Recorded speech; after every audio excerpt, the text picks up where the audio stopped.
welcome to Off the Shelf with Christine and Katie. A couple of months ago, we talked about women's historical fiction, and since so many of you loved it, we're taking a look at more historical fiction this month. Yay! And whether it's a story that takes place, a long time ago or more recent times, learning about different time periods as well as the different cultures involved has an appeal to many. Okay, so as always, so settle in, grab a cup of your favorite beverage, and enjoy these recommendations. And always let us know in the comments what you think of these picks and if you have any titles to add. And always, if you wish to be notified of new videos, be sure to like and subscribe below. But, as always, let's get to those books. So, why don't you get us started, Katie? Sure. So, our first book we're going to start off with is The Great Reclamation by Rachel Heng. And this novel begins in 1941 Singapore and the story of Ah Boon, the son of a fisherman who has a unique ability to locate movable islands that no one else can see. Seems like a magical thing. Got a little bit of that in there. Covering Singapore from being a British colony to World War II Japanese occupation, and then back to being under British rule. This book is an engaging history lesson as well as a coming-of-age story that reckons with the legacy of colonialism and occupation. Sounds like a lot of work. Wow, so we have a little bit of historical fiction about Singapore with magic. Yes. Sounds good to me. Alright. Next up we have Time's Undoing, a novel by Cheryl A. Head. And determined to find the answers of her family's long-buried tragedy and then spurred on by the urgency of the Black Lives Matter movement, Megan decides to travel to Birmingham. But as her investigation begins to uncover dark secrets that spider across both the city and time, she finds out her life may be in danger. Interesting. Little mystery, intrigue. I like the use of the word spider. Yeah. Okay, and the next one we're going to recommend is called The House is on Fire by Rachel Beanland.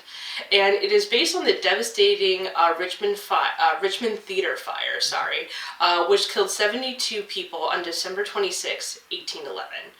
The novel, which faithfully follows the recorded facts, begins backstage at the theater, where a teenage stagehand ranges a chandelier lit with candles. Already a bad start. 1811. I know. And obviously, so it's raised a chandelier lit with candles that sets the scenery on fire. Soon, theater goers are rushing to escape as the building becomes engulfed in flame. My nightmare in life.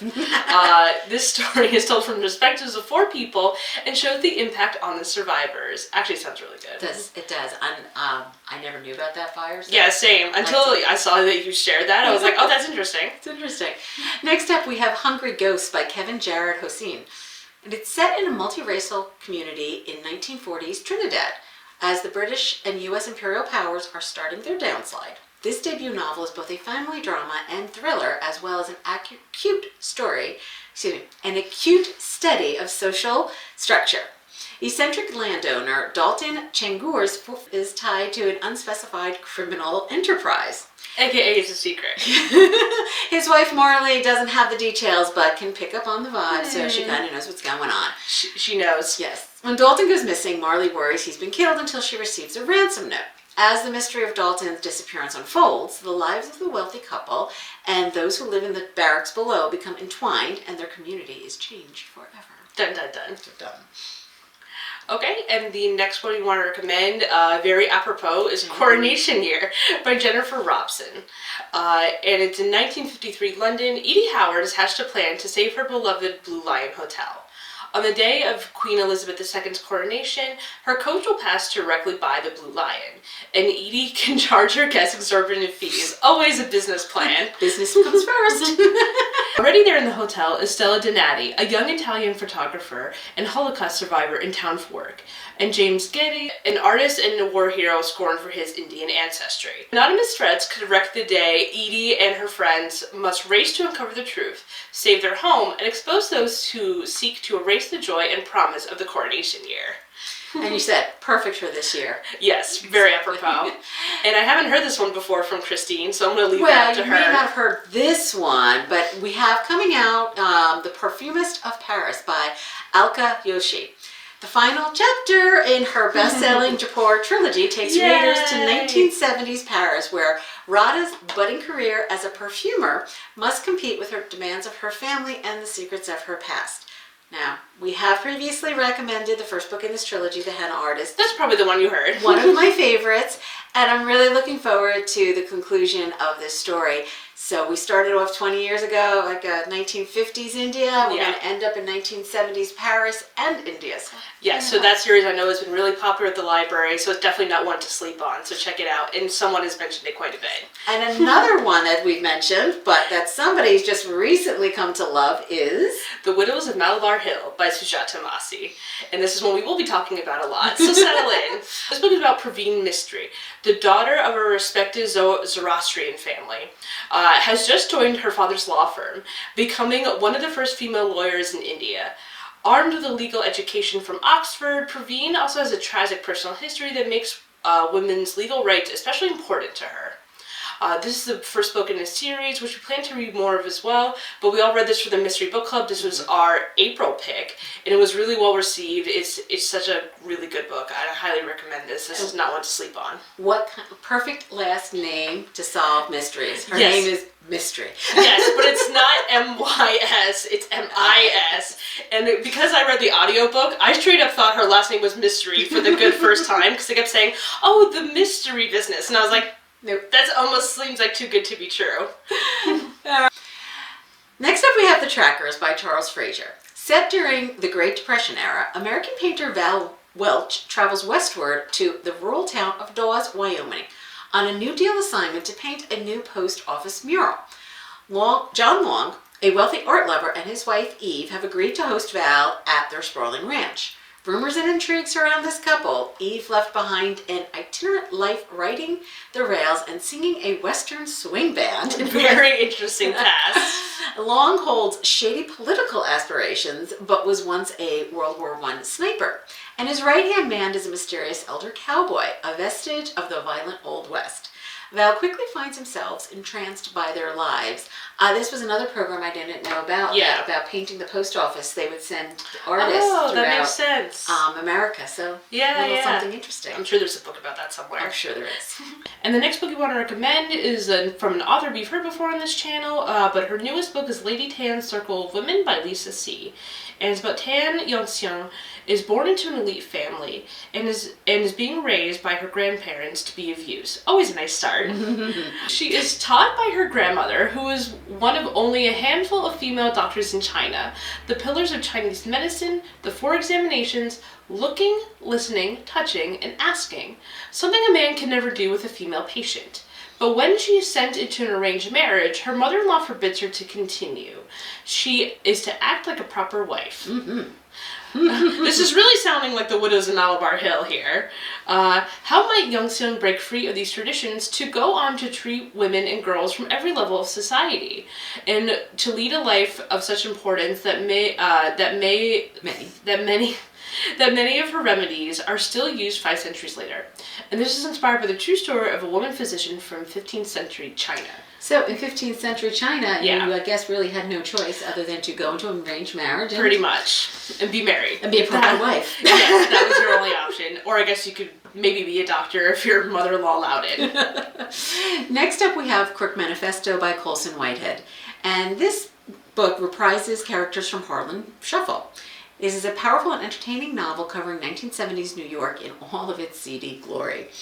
Furniture store owner and ex-fence Ray Carney returns, trying to stay on the straight and narrow and not quite succeeding. He's trying. In 1971, he needed Jackson 5 tickets for his daughter, so he approached old police contact Munson. As you do. Who wants a favor in return. As you do. Yes. So then in 1973, Ray's partner in crime, Pepper, takes a side job here on a blaxploitation film shoot in Harlem and manages to best the hustlers he meets. Never wanted best hustlers. No. And then by 1976, while store owner Ray finds his way around raging bicentennialism, he asks Pepper to help discover who's behind a fire that injured one of Ray's tenants. The story seems very packed. Hopefully Ray, in the end, does get out of that life of crime. Yes, hopefully so. And hopefully they go see the Jackson 5. Okay, the next book we want to recommend is The Last Russian Doll by Kristen Leutch. And it is about Rosie, who was a young girl living happily in Moscow with her family. A sister, a father, and a mother who liked to tell fairy tales and collect porcelain dolls, as you do. One summer night, everything changed, and all that remained of the family were Rosie and her mother. Sad. Very sad. Now, a decade later, Rosie is studying at Oxford University, has a loving fiancé, and a promising future. But all she wants to do is understand and bury her past. After her mother dies, Rosie returns to Russia, armed with little more than her mother's folklore and a single key. Sounds like a good start to a story. What she uncovers is a family history that spans the 1917 revolution, the siege of Leningrad, Stalin's purges, and beyond. Mm-hmm. Oh, that sounds really interesting, actually. It does. Yes. So now we have some young adult picks from our teen librarian, Marissa, which are just perfect for adults to enjoy as well. First up is The Downstairs Girl by Stacey Lee. Mm-hmm. It's set in 1890s Atlanta. Jo Kwan works as a lady's maid for a cruel daughter of one of the wealthiest men in Atlanta. But by night, Jo moonlights as Dear Miss Sweetie, the author of a newspaper advice column for the genteel Southern lady. Yes. When her column becomes wildly popular, she decides to use the power of the pen to address some of society's ills, which, as I'm sure you can figure out, the well-to-do don't exactly appreciate having their mistakes brought up to them. Absolutely not. Sounds very Bridgerton. Oh, yes. So the next book we want to recommend is I Must Betray You by Ruta Sepetys. And it's about 17-year-old Christian Florescu dreams of becoming a writer. But Romanians aren't free to dream. No dreaming here. No dreaming for you. They are bound by rules and force. Amidst the tyrannical dictatorship in a country governed by isolation and fear, Christian is blackmailed by the secret police to become an informer. Dun, dun, dun. All right, and lastly we have The Book Thief by Markus ZUSAK. Living with a foster family in Germany during World War II, a young girl struggles to survive her day-to-day trials through stealing anything she can get her hands on. Mm-hmm. But when she discovers the beauty of literature, she realizes that she has been blessed with a gift that must be shared with others, including the Jewish man hiding in her basement. As you do. Yes, this story is told by Death, who becomes a character you come to respect and even feel sorry for by the end. I really enjoyed the audio on this one. I would highly recommend it because the voice of Death is phenomenal. But that's all we have time for today, but there are so many more great books out there. You can check out our virtual bookshelf at mtpl.org for these books as well as some more great historical fiction. We'll include that link below. Yes. We hope you've enjoyed these picks, and we'll see you next time when it's halfway to spooky season. Our favorite season. Prepare to get sick of us. So you can join us then for some thriller suspense picks that are just perfect to kick off a spooky summer. Yes. Yes. All right. See you for then, and take care. Take care.